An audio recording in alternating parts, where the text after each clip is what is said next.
सब में है खुशी के माहौल रे। दुआरा पर बाजा बाजो हकै मोर जान के, अंगना में बाजो हकै ढोल रे। हम एने कानो हियै ओने मोर पागली, सब में है खुशी के माहौल रे।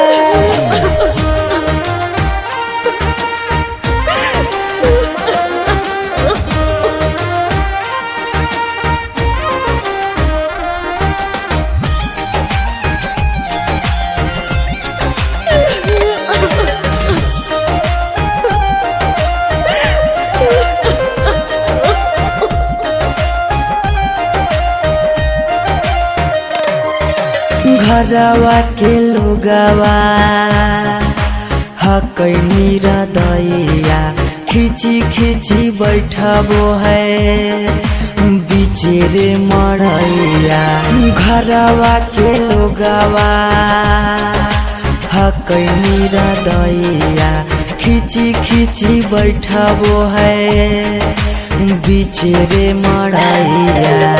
घर परिवार सब हकै दुश्मन मारे, बुझे नहीं पड़े मामा के मोल रे। हम एने कानो हियै ओने मोर पागली, सब में है खुशी के माहौल रे।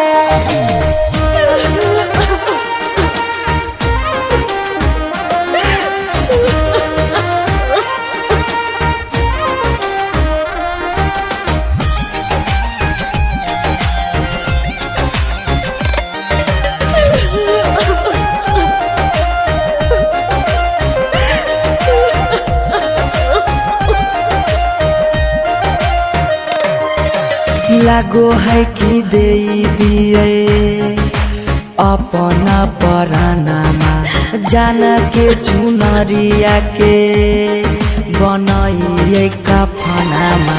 लागो है कि दे दिए अपना परानामा, जान के चुनरिया के बनाइए कफनामा। सौरभ पीयूष के जिंदगी तोरा गे बिना हो जैतो जान नमा डोल गे। हम एने कानो हियै ओने मोर पागली, सब में है खुशी के माहौल।